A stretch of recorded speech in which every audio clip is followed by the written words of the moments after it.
I don't know anybody else in the offensive security space that can actually walk up and say, I am a biological technical threat. Welcome to War Stories, the cybersecurity podcast where we interview real penetration testers about real break-ins and epic hacks. Your host is Zach Davis, experienced physical and cybersecurity tester. In these short episodes, you'll experience the adrenaline rush and hear firsthand what it's like breaking into companies for a living. Enjoy the show. And welcome to another episode of War Stories. Len, thank you so much for being here. Have you seen our show at all in the past? I watched a couple episodes after meeting your partner there last week at Hacker Summer Camp, so I could kind of get a feel for how you guys work. But thank you very much for having me on. I'm excited. Cool. Yeah, I'm excited to have you. I've heard a lot of good things. I'm excited for some of your stories. But before we get into the fun stuff, I got to ask you, are you a coffee drinker? Because this is just a coffee commercial, if you didn't gather that. Oh, I am, but I'm only into good coffee. Okay. Well, we'll send you a bag free of charge. It is cyber coffee, so you're our target market, being a hacker. We'll send you some, and you can let us know what you think. Absolutely. Cool. Awesome. Well, once again, thanks for being here. I think you said you've seen an episode or two, so you understand the format of the show. I don't have any information on your background, but I've heard it's an interesting one. So why don't we start there? Tell us who you are, how you find yourself at a place like Hacker Summer Camp where you met some of my colleagues. Well, you've heard the adage that, you can get into security one of two ways. You can go to college, you can spend years going for, a computer science degree, or you can just be a criminal for a while, do your time, and you get out and, you've got a career. I kind of took my route from what was behind door number 2, Chuck. Okay. So I actually spent most of my youth and my early adulthood as a black hat. I could credit my first hack onto an actual Commodore 64. Okay. My first network attack was done on an isolated token ring. So I've been doing this stuff for a very, very long time. And how did I come to security? I started having grandkids. Screwing my own kids up, in my mind, and I'm not saying this was the right way of thinking, but it was an acceptable risk, but by the time they handed me my first grandchild, I was just, it was like nothing that I had ever been through. And it was, you need to make some changes in your life, or you're going to spend most of your time getting to know your grandchildren from behind bars. And the truth is, I tried to put it all behind me. I took my first job at CyberArk as a cybersecurity sales solutions engineer.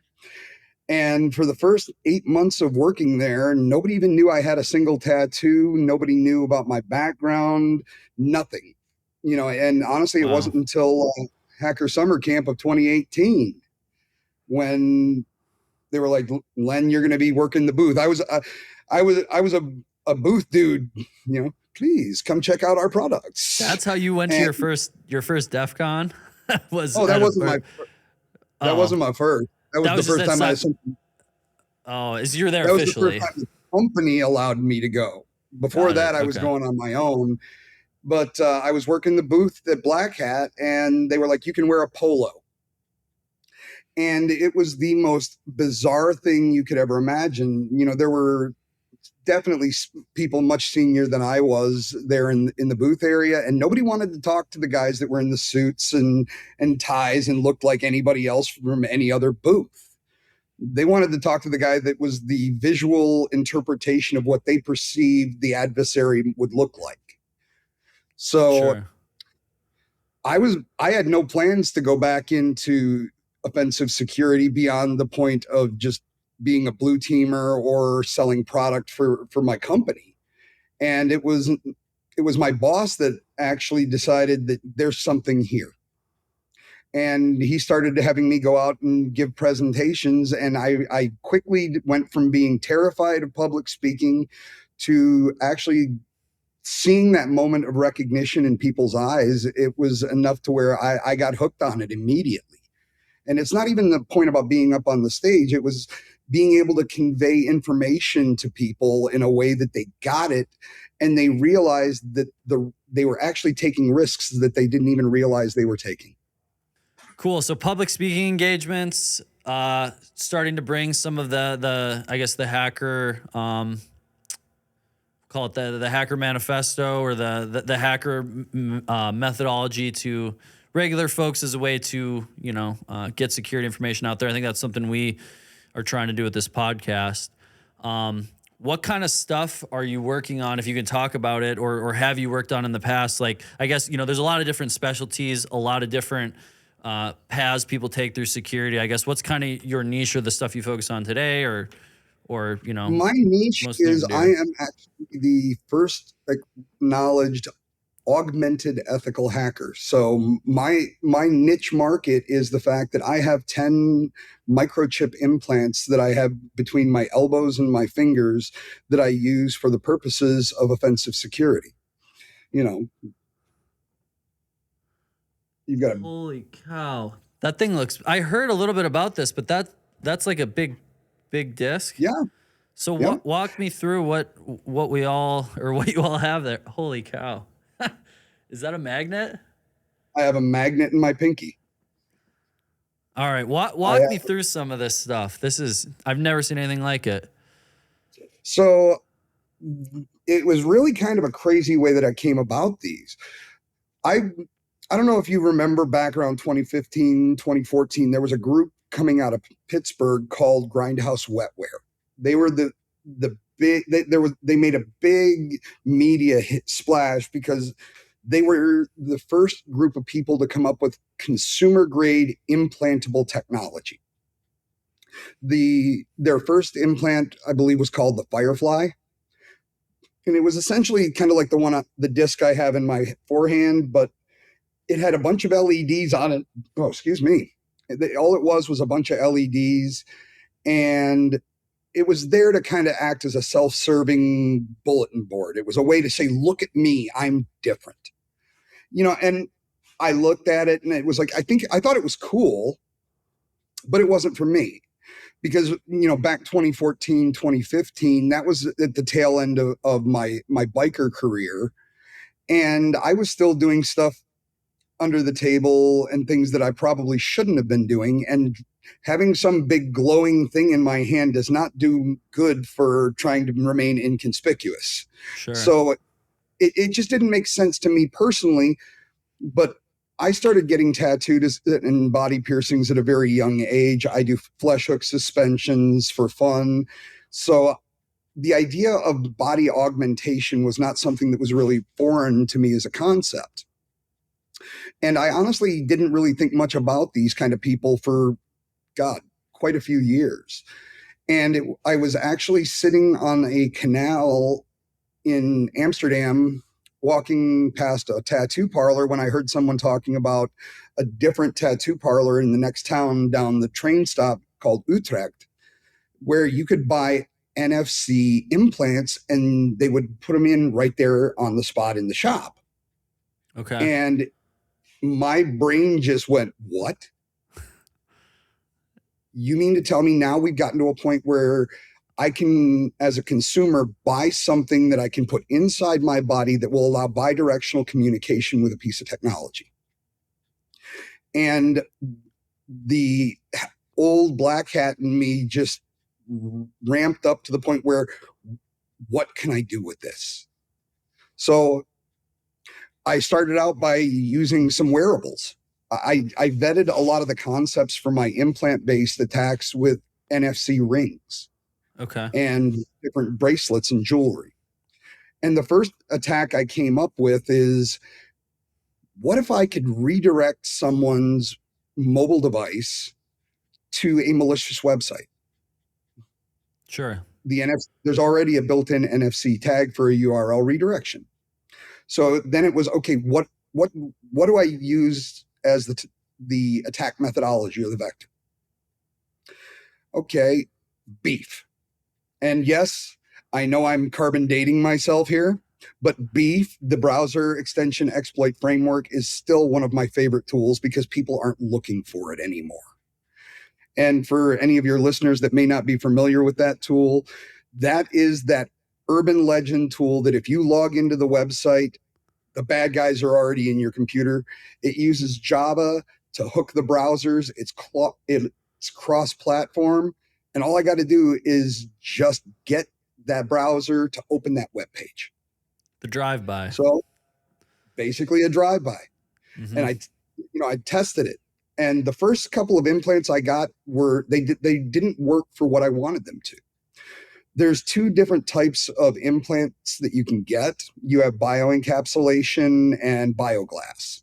So the glass implants, they're not much bigger than a piece of long grain rice, and they come preloaded into a syringe. You pinch the skin, put the needle in, push the plunger, pull it out, you're done. The problem with that is where I needed them to be in order to be able to hold a mobile device in its natural orientation, there was just not enough range on the antenna because it was so small. That's why I have the big one in my forehand, because a lot of that is copper wire and acting as the antenna array. Okay. So I can put a cell phone in my hand and hold it normally, and it will activate the chip in my hand. Is it going, so if you're holding a phone like this, it's strong enough that the signal is going forward through your hand to the phone? Correct. Very interesting. Okay. So from there, I decided, where else can I take these kinds of attacks? And, call it a good thing, call it a bad thing. Android allows you to install APKs or package files outside of the marketplace. It's very common, and unlike Apple, where everything is in the locked architecture, this became the second attack path that I came up with. So if you have an Android phone, I created a reverse TCP listener. So again, for anyone new to the concepts, basically I put a piece of software out on the internet that as soon as I install it on an Android device, I can sit here in my house in front of my computer and surf through your device as if it was in my hands. And now that we're dealing with bring your own device, and there's such a bleed over of business applications on the same devices as personal applications, me as the bad guy, if I can get in, I can potentially ride those tunnels directly back into your business or your enterprise. Sure. And I've actually caught that attack. I can convince someone to put their phone in my hand, and in less than 15 seconds, I can actually install a reverse listener and just hand you your phone back, come home, and surf through your device to my heart's content. Wow.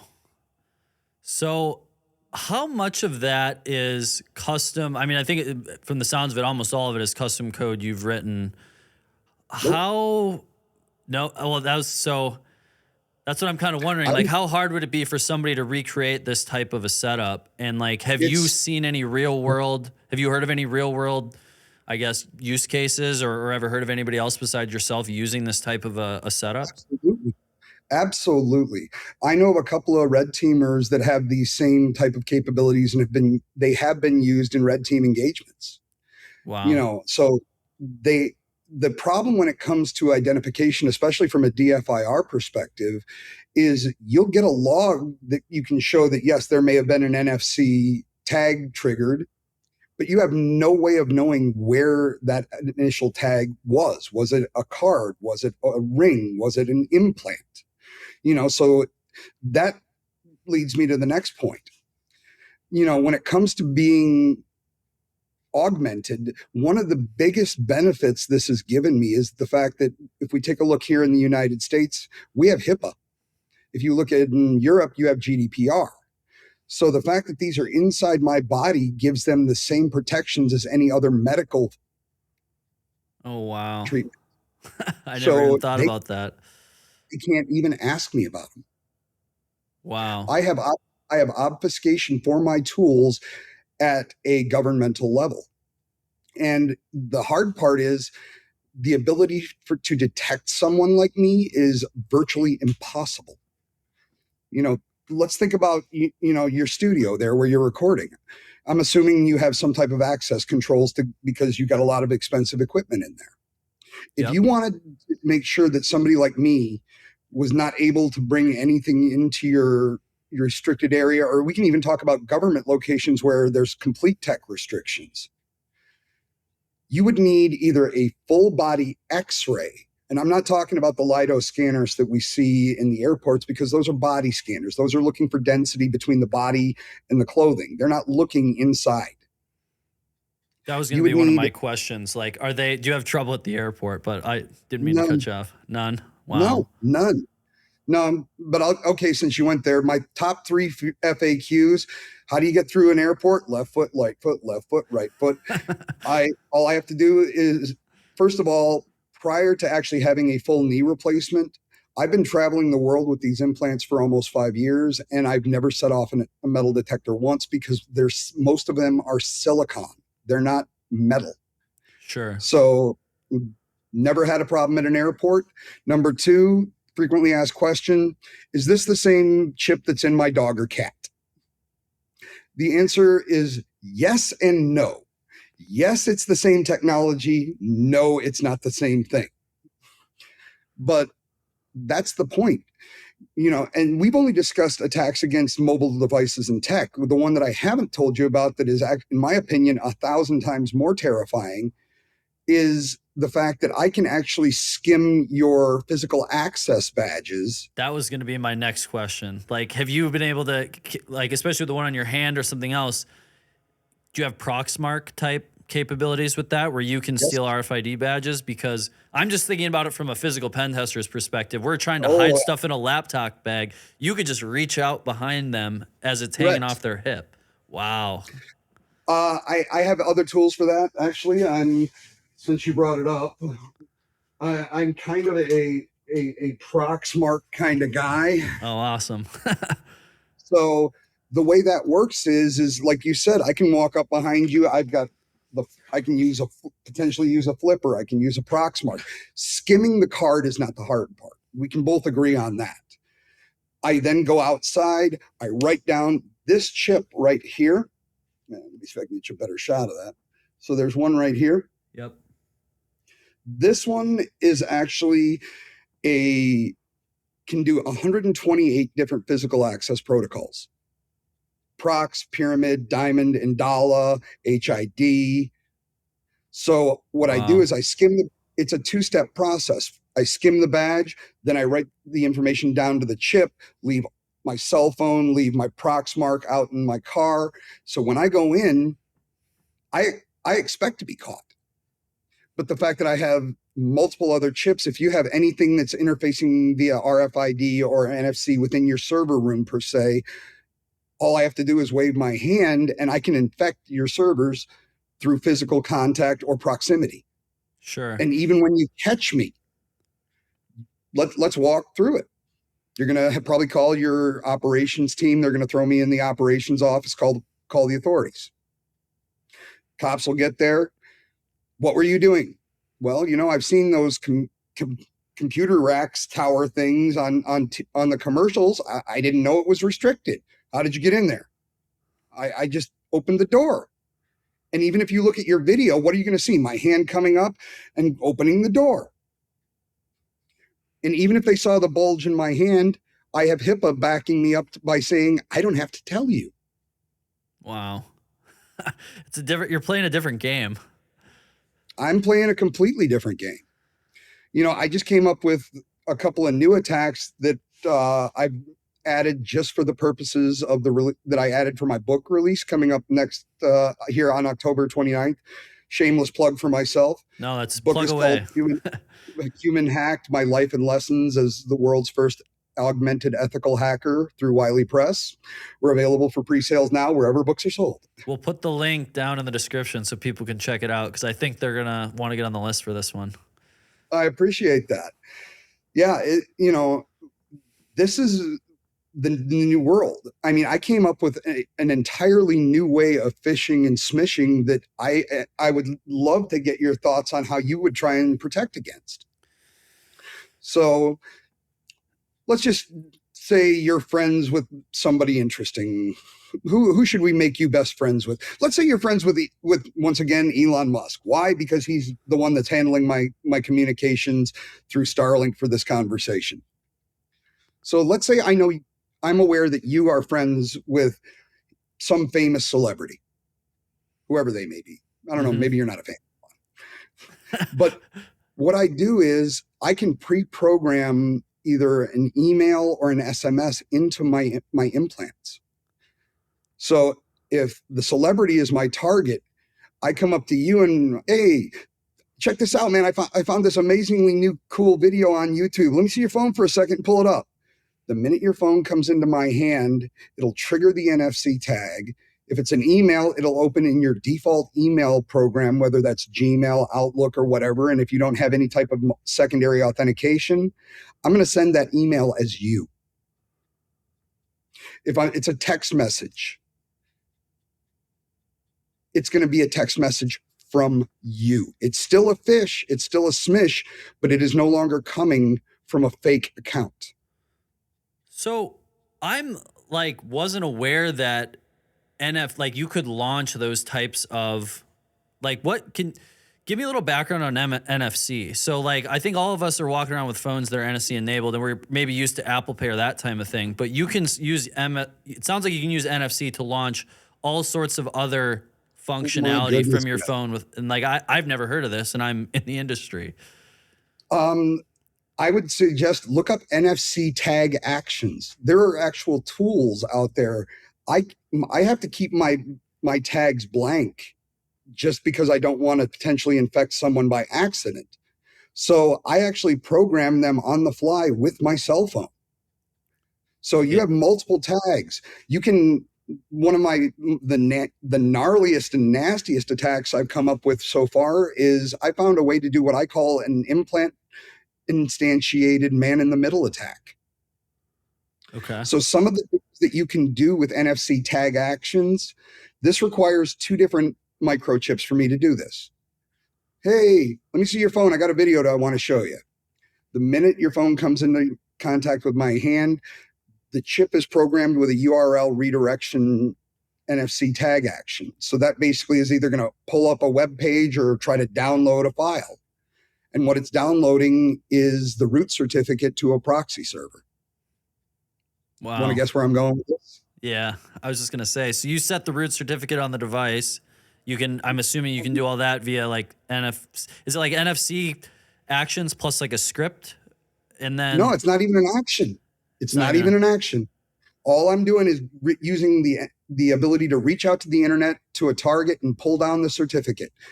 I can social engineer you for 15 seconds and actually go through the motions and actually install it. Sure. So what I'm using is I have a Raspberry Pi Zero W with a battery pack on it that's running Ubuntu that's acting as a Wi-Fi hotspot and running man-in-the-middle proxy behind it. Okay. So then I use a second chip and the action of connect to Wi-Fi. So I can actually have a chip that the minute I get your phone in my hand, it's going to trigger the action which says connect to this SSID with this password, and I will basically see everything that's coming out of your phone in clear text because I've already installed the root certificate and then turned around and connected you to my hotspot that's actually sitting in my pocket.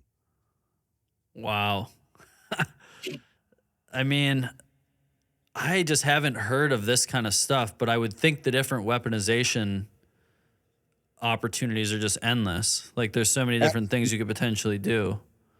Now, there is some limitations because right now the only consumer grade microchips that you can get are inductive, and they're only around either NFC or RFID in some deviation of those. Now, we're seeing in the larger scope, things like Neuralink, things like Synchron, brain-computer interfaces, more nervous system integrated smart prosthetics. This is actually pushing people like me, who are referred to as grinders, we're do-it-yourself, cyborgs, it's opening new possibilities to us. one of the projects that I've been working on now for the last 18 months is I'm in the process of taking and encapsulating a single board computer in my leg, a full version of Kali or Parrot that I can just basically walk around and have it set to do auto pones, war driving, low energy Bluetooth scans, taking an offensive distribution into technology restricted areas. So that's my next step. So I'm going beyond the idea of needing something else to be able to interface with something to the point where I can connect to this via my cell phone, have it set up to run automations, and just walk around. And I can actually be attempting to hack an auditorium while I'm giving a presentation if I wanted. Wow. Yeah, because that was going to be my other question is for these various implants, how are you interfacing with them? And it sounds like for most of them, you'd pre-program it, execute this action when it gets when a device hits it. The one on the back of your hand, can you, I guess, interface in that one in real time like a Proxmark to do like a brute force attack? They don't have. Okay. They're all passive. They have to be programmed. So every one of these attacks currently has to be more of a staged approach and then go out and actually execute. But that's all going to change with the leg. That's the leg. I can set that up to do anything I want. And I'm actually working with a KiCad designer to build my own version of a offensive Raspberry Pi Zero W. Okay. Dual Wi-Fi, dual Bluetooth, so that way I can do Wi-Fi pumpkin style attacks, proxy attacks, and I can use myself as the actual piece of hardware. Wow. It's a whole different world. You're kind of blowing my mind. They had mentioned to me that you had done a bunch of implant stuff, but I didn't I didn't realize the scope of which you're. And well, it sounds like you're not even close to being done. You're still pursuing new techniques. I want to show you one other thing, and your viewership. The future is not all about just using implants to be an offensive solution. I have actually used the implants also to enhance my personal security online. So, for example, we're all pretty familiar with multi-factor authentication, right? Yep. This is how I get mine. So this is my newest microchip, so it still takes me a little bit of time to actually find it. So that's how I get mine. Holy cow. So you're almost something. It's probably not a good analogy, but it's almost like a YubiKey in your arm. This is something I know, something I have, the phone, and something that's actually implanted in me. Wow. Without that microchip, I don't get to my OTPs. And the other thing, and I'm just letting this drain out, unlike standard OTPs, this one, as soon as you're done with your initial 60-second countdown, it's not going to give you another one until you rescan that microchip. Wow. Okay. This chip also has the ability, and I've done this just to test it. This is called the Vivo key, and it's not meant to be an offensive chip. It is a crypto-bionic chip that's FIPS compliant. And this is actually, you can put if you drive a Tesla, you can actually put your Tesla car key on that microchip, just get in your car and drive. So I got to ask, do you have a Tesla? No, I don't. I'm from Detroit, Michigan. I'm all about the gas guzzling cars. I feel like you should almost have one just to do some testing. I don't know. Maybe Elon will see this and shoot you one. I feel like you could be a spokesperson for some of the new. I'm down. I'm sure. But we are moving into a new world. And the one thing that I've said since I started doing this is, how do you prevent an attack if you don't even know the attack is possible? And things like these phishing attacks that I've shown, all of this comes down to the simple fact that we need to stop looking at the world the way that we have for the last, however many thousands of years, especially when we're looking at how technology is today. If I was to walk up to you, we've met each other, there's facial recognition. If we were at a conference somewhere and I walked up and went, "Hey man, can I see your wallet for a minute?" You're going to think I'm nuts. Yeah. But if I walked up and said, "Let me see your phone for a second, I got a video to show you," there's a 50-50 chance you're going to give it to me. And we have infinitely more data on our mobile devices than we could ever put in a wallet or purse. Sure. And that's the new world.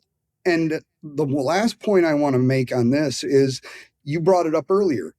So from a societal perspective, we're telling people, use this contactless payment, use your phone. But by doing that, you are opening up an entirely different set of capabilities that same protocol will allow, that make my attacks work. So the one thing I've said from day one, there's an easy way to stop mobile attacks from augmented humans. Turn off your NFC. Yeah. I mean, And I've kind of thought, not that it was silly, but I've spent so much time around offensive security. There's certain things that I kind of look at probability versus impact. And it's probably really high impact, but really low probability. You're sort of making me rethink that equation on a few of these things. Well, I can tell you this much. There is between 60 to 80,000 of us out here with these same capabilities globally. Wow. And, now the truth is, most people are not using them the way that I'm using them. They're using them, like I said, they want to jump in their Tesla and not have to worry about a car key. They want to be able to get into their gym and not have to worry about carrying their key fob. But the fact that there are people like me out there, people in security need to be aware that this is a possibility. Now, do I think it's going to be something that we're going to be seeing en masse over the course of the next 6 months? No. But even if you look at just what's going on with brain-computer interfaces and biotech as a whole, the convergence point between where consumer-grade implantable technology and humanity meet is it's happened. It just hasn't happened without we didn't have all the fanfare that we figured we would when we got to this point of evolution. But to me, this is the next step in evolution. Well, and I would think you're probably like well ahead of the curve, and this will eventually be much more exponential because, kind of like you've alluded to, I mean, when you talk about the complexity of modern systems, RFT and even NFC, it sounds like NFC is a lot more complex than I thought it was before this conversation, but they're relatively simple technologies. But when you start talking about neural links and all that kind of, again, I'm probably butchering the explanations, but the biotechnology interfaces, as those get more complicated, the attack surface is just going to go crazy. And you're kind of on the cutting edge looking for, or you're at the ground floor, I would say, as these things evolve. I like to think that, if nothing else, by releasing this book and getting the opportunity to come on shows like this, my hope is that, we can start looking at this as a potential for discussion, and how do we get to a point where people like me can be detected? I'll leave you with this thought. I'm assuming we're all familiar here with drug sniffing canines and cadaver dogs and bomb dogs. Did you know that they now have technology smelling dogs? I did not know that. Yeah. They've been trained to hit on a chemical compound, triphenylphosphine oxide, which is one of the main chemicals used in circuitry and hard drive creation. And these dogs are used a lot in pedophilia and human trafficking cases, where after the arrest is made, a search warrant can be gotten, and they'll take the dogs and run them around the house looking for thumb drives and portable hard drives. Interesting. Never thought of that. So my question is, are this going to be the tool that would be able to detect someone like me? And when you think back to the Terminator movies, they always had the dogs where the rebels were because they could smell the machines. So sure, I'm trying to find one of these, but I think the first thing we need to do is look at detection, because unfortunately the mitigation strategies, I just don't see anybody doing, because it does require a forced responsibility for your own security. You have to turn the NFC off when you're not using it, turn it on when you want to use it. turn it back off when you're done. And you've been around cyber long enough that I'm assuming I'd like to think that you would agree with me. In my tenure, 30 plus years in doing this type of work, I've never seen anything that makes life easier, that makes it any safer. Yeah, it's a slippery slope, and I think it's a balancing act, all the time. Like, a lot of times convenience sacrifices security, but a perfectly secure system wouldn't be very functional. Agreed. Yeah, it's always it's about finding that balancing act between the two. And that, I think there's a lot of different opinions on where that line is depending on what you're talking about. Let me ask you this. Is there, you alluded to it a little bit earlier in the conversation about some of the differences between an Android versus like the Apple ecosystem as far as what types of software packages can be used on a device. Is there any, like, for you personally, would you recommend, or is there any sort of, I guess, is there one that might be slightly more secure or better implementation Apple of the NFC? Doesn't matter. Apple is much more secure than Android overall. Oh, it is? Okay. That's what Absolutely. That's what I wondered, but I wasn't 100% sure after the way. I would think they would still be using NFC the same way, but I guess would the actions be more locked down on Apple? It's not even so much that. Up until recently, Apple, I believe they lost a lawsuit because the only way, they lost that lawsuit in Europe in terms of the Lightning connector over the USB-C. They also had a proprietary NFC chip. Up until recently, I think it was within the last 9 months to a year, there was no native reads for NFC. You had to actually access the NFC on an iPhone through an application. So the ability for me to just kind of walk up and, it trigger, it didn't work. Some of the other limiting factors to some of the attacks are in terms of like the downloading the Trojan and getting that reverse connection back. I can't do that because you can't install outside of the Apple ecosystem unless you've rooted the phone. Whereas Android, you can have multiple markets, and even if you don't have your developer options turned on, the minute you download an APK, it's going to say, hey, this didn't come from the store, but do you want to install it anyway? So if you're talking about the social engineering, when you add that factor in on top of it, like you said, if you're going to show somebody a video, they hand you the phone, oh, hey, look over there, approve the APK, and away you go. Pretty much. Wow. I'm sure you're real popular at Hacker Summer Camp. People kind of keep an arm's length away from you after some of the stuff came out. They really do. And the funny thing is I'm just like the biomedical in this aspect. I'm vulnerable to be hacked. Sure. My chips are kind of like the old days of the rewritable CD-ROMs.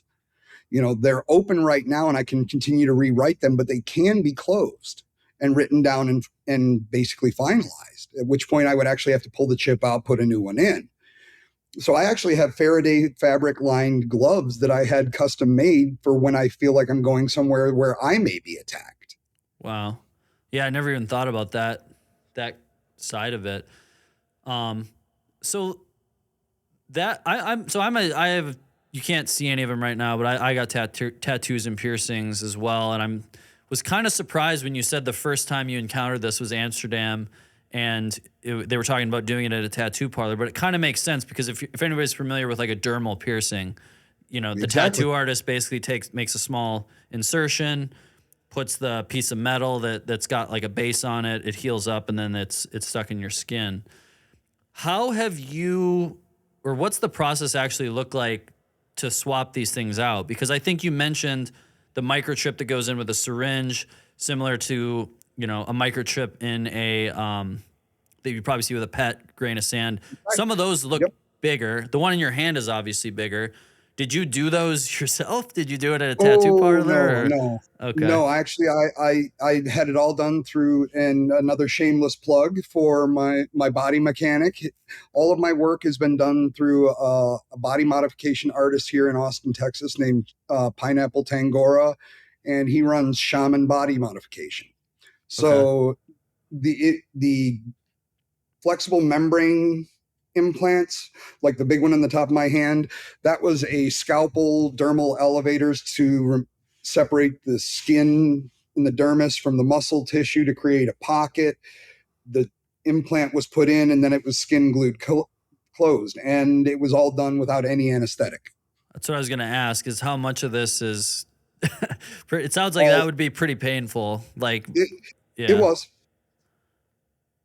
but I'm willing to suffer for a little bit of pain to get the kind of capabilities that come with it. You know, I don't know anybody else in the offensive security space that can actually walk up and say, I am a biological technical threat. No, I mean, you're 100% unique. I've been to the cons, been around this, and I've kind of heard, I think I might have heard somebody talking about like the Tesla key thing before, but that, that's so very straightforward. Makes sense. It's an RFID chip at the end of the day. That seems like a relatively a logical jump. You've just kind of taken it to another level. But it sounds like if you have a what did you call it? Was a body modification artist or a mechanic? That's an interesting term. You're a mechanic. Mm-hmm. So there are other people who are pushing these types of things. Is he mostly working on people who are doing it specifically for the aesthetic, or do you see like more and more people going the avenue that you kind of have? Seen, my mechanic was actually the very first body modification artist that actually implanted a Tesla key. He was the first one to ever take the Tesla key. They dissolved it, the plastic stuff, in acetone, bioencapsulated it. And this was before, the one like I have. This was somebody taking their actual key and putting it in their body. So he's been doing more and more of these types of implants. And the thing is, he's not the only one. I mentioned that, the big distributor is actually a company called dangerousthings.com, and they're based out of Seattle, Washington.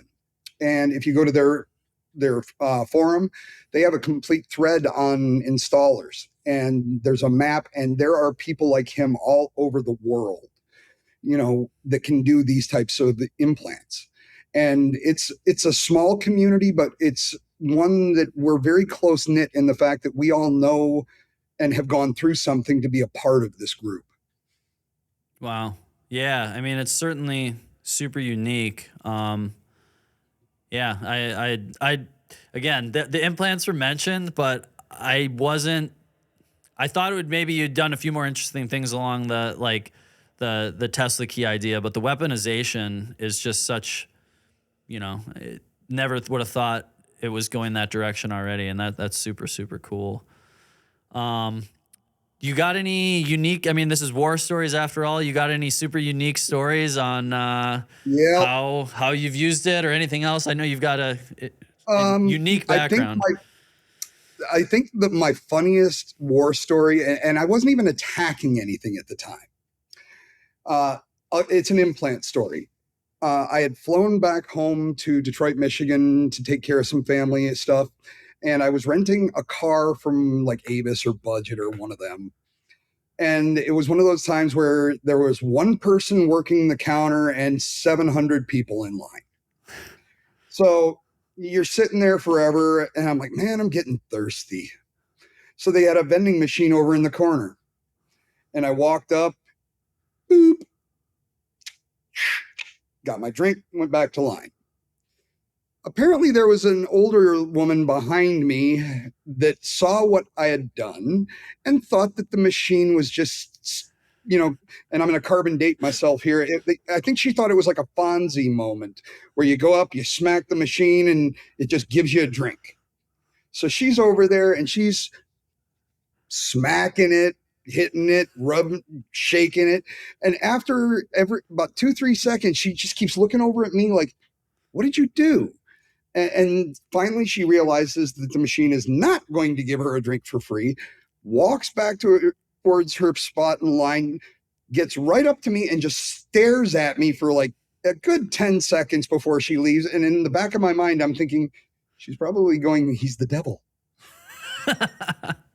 Oh, man, that's too good. So you, like what actually happened in the background? Credit card reader on the soda Credit card. machine, and I'm guessing, can pretty much have the same technology as like Apple Pay or I forget what It's the an Google NFC payment NF. chip, Okay, just like we've got in our Android Pay and our Apple Pay, and it's tied to a separate account that I put money into, so it's a prepaid card. And if I ever need it, I've got at least $50 on my hand at all times. wow. I always assumed there had to be some sort of interaction with an application in the background, but I Well, guess there is an now that I app. think about it, that's dumb because it's the same way a card works, right? It's Yeah. just it's read. There's the data, the encrypted data that goes up to the processor and they handle it.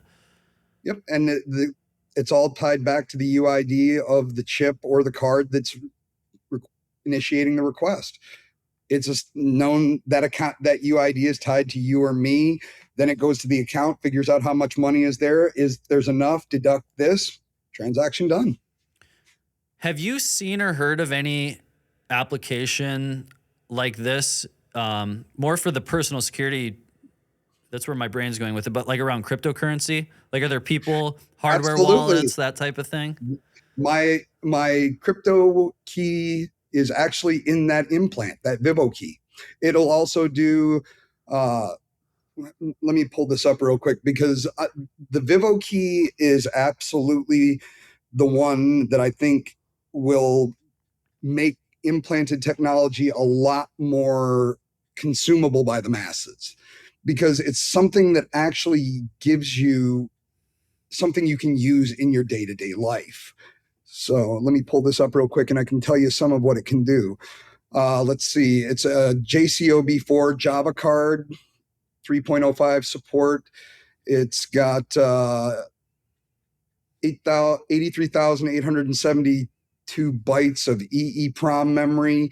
It meets common criteria, EAL 6 plus. It'll also allow you the ability to do FIPS, or excuse me, FIDO. It can do SHA-1, or I'm just going to do it this way. Let's see. It acts as a almost like a Vivo key, so it can act as a security FIDO style key. It's got OTP. It's got my BIP32 crypto wallet authentication on it. It'll do HMAC SHA-1, Smart PGP, and it's all built into the chip. Wow. So you're just basically tying it up to whatever kind of application you want at that point.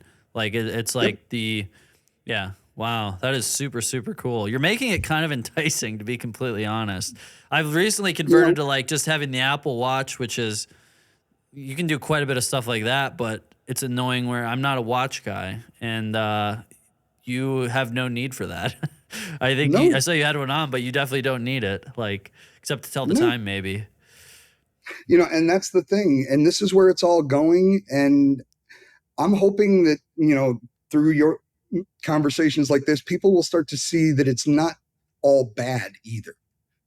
And one thing that, I like to throw out there, the Vivo key architecture is actually something that's been thrown around in the same circles as things like self-sovereign identity, when it comes to trying to find something unique about an individual that we could use for like a personal private key for any type of validation of we are who we are as we move into the deep fake future.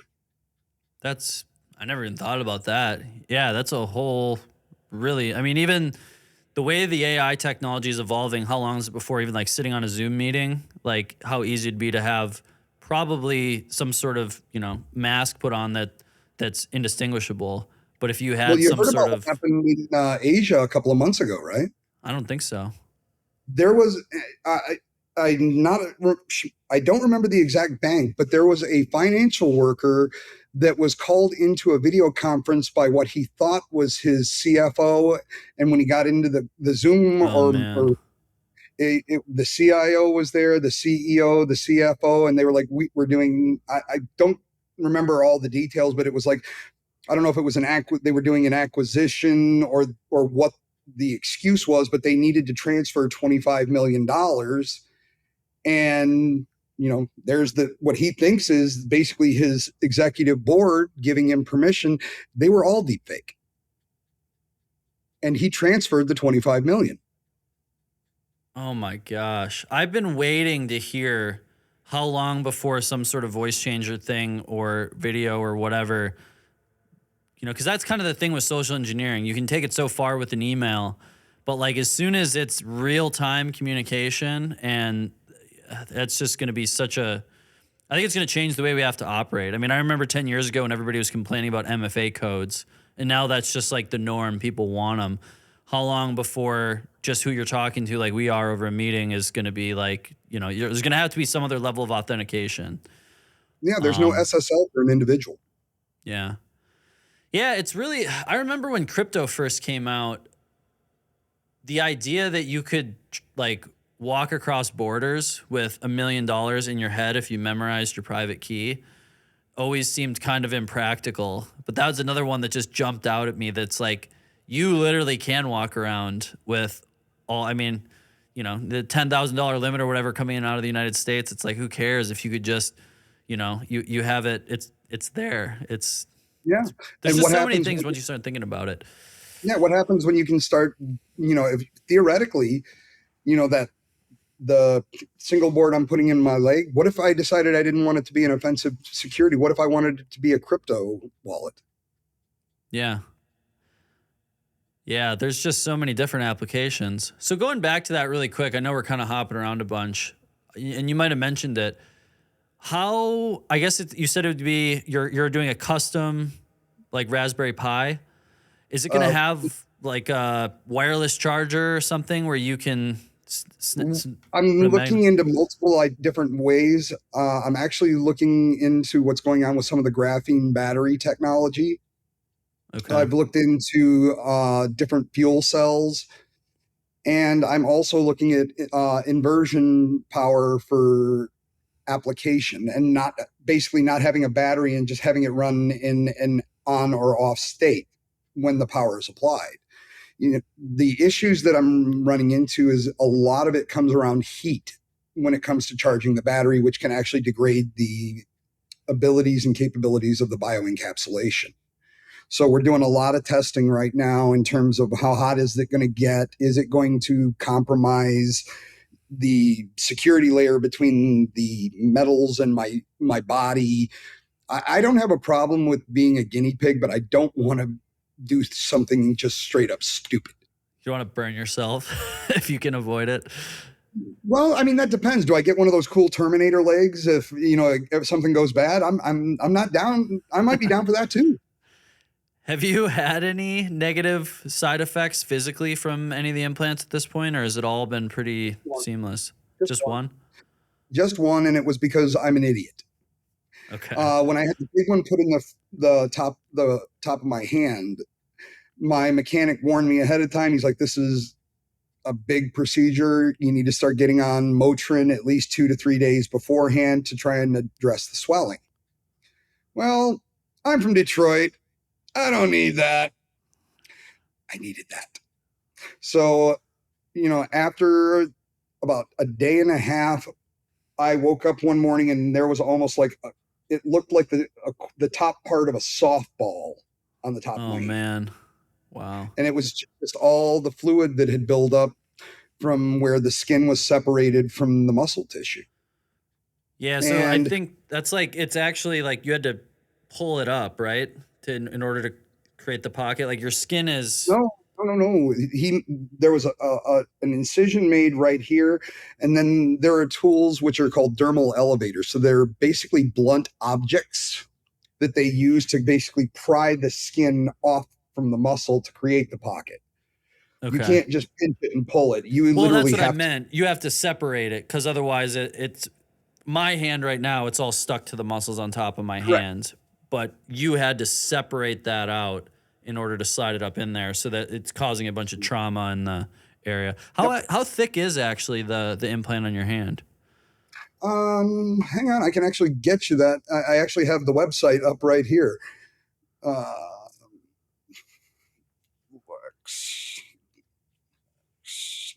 That one's actually called a FlexNext, and it is 0.4 millimeters thick by 41 millimeters in diameter.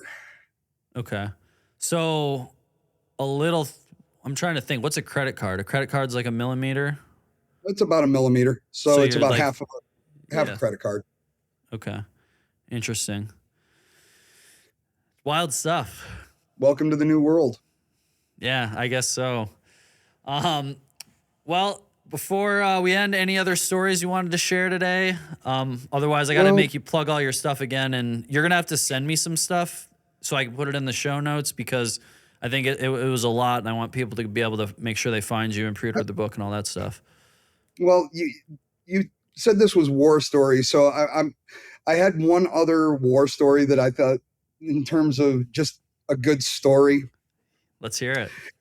So me and one of my coworkers were working at a corporate event, and the company had decided that they were going to allow our attendees to vote for who had the best session, and then that session would get repeated on the main stage.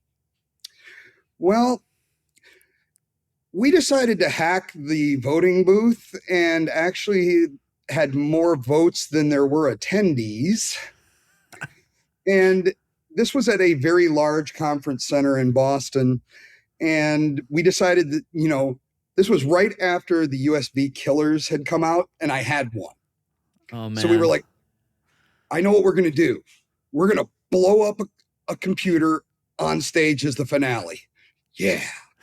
So this was a great idea until it decided to smoke a little bit. And then we realized we were in a giant auditorium. And this is what made the company say, Len, no more live demonstrations. Please tell me you didn't set off the sprinklers or something. No, we didn't set off the sprinklers, but people in the first couple of rows got a little nervous, and then that burnt electrical smell, and then we just got yelled at for about 4 hours.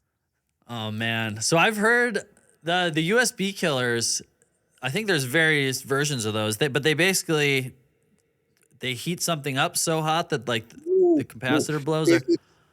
It's like 6 or 7 capacitors that are wired in series that when you plug it in, they fully charge, and then it reverses the polarity and shoves all that voltage right back through the USB port, and it'll fry out the motherboard, solid state. So it blows all the capacitors in there inside the computer. Yeah. There's no real good reason for having one of these, and the fact that I have like 3 versions of them, I still don't know why I have them, but I needed them. It's a one-time use, right? No, you can use them as many times as you want. Oh, you can keep using them? Yeah, and then the last one I bought actually came with all the add-on attachments for iPhones, Androids, micro USB, USB-C. So I can basically zap anything that's out there at this point. Oh, man. I would never seen one in action, but you're making it. I wouldn't mind seeing all the smoke and seeing what that actually looked like in person. To maybe check it out one of these days. Thank you so much, and I love the opportunity to come on here and have this conversation. It was a lot of fun. Again, my book, Wiley Press, is called Human Hacked: My Life and Lessons as the World's First Augmented Ethical Hacker. The book release is October 29th, but we are taking pre-orders at Amazon, Barnes & Noble, and anywhere else that books are sold. Awesome. Well, I have thoroughly enjoyed the conversation. Thanks for being here. 100% unique, and it's really cool talking to people who are pushing the limits of security, and ethical hacking and offensive security is already like an industry that's always pushing itself, but I think you're taking it to a new level. Really, really cool. Really enjoyed it. Thanks again. Thank you. Awesome.